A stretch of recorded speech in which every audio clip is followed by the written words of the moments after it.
5 patiekalai, kuriuos privalai išbandyti Tailande. Gale video įvardinsiu kaloringumą. Na ir pradėkim nuo pirmo patiekalo – vabaliukai.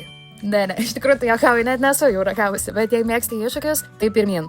O dabar prie tikro maisto. Pirmas patiekalas. Patai, Tailando makaronų karalius. Saldžiai rūgštus ryžių makaronai su krevetėmis arba vištiena.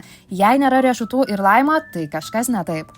Antras patiekalas – pat krapao. Atrodo labai paprastas, malta mėsa, bazilikai, ryžiai, bet skonis. Jei nemėgsti aštraus, geriau sakyt my pet, kitaip valgysi su ašarom akyse.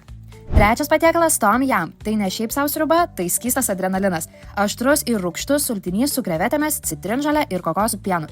Ketvirta, mango sticky rice. Atrodytų kas čia tokio, ryžiai, mango ir kokosų padažas. Bet paragauji ir supranti, kad gyvenime tiek metų kažko trūko. Saldus, kreminis ir absoliučiai tobulas. Pabandyk ir dėk į mėgstamiausių desertų sąrašą. Penktas patiekalas – kokosų ledai. Tiekiami kokosų kevale su riešutais ir kartais su kukurūzais. Nežinau kaip, bet veikia lengva, gaivu ir tobula Tailando karštyje. O jei skaičiuoji kalorijas, geriau į Tailandą nevažiuok. Taip pat nepamiršk pasiekti ir paspausti like.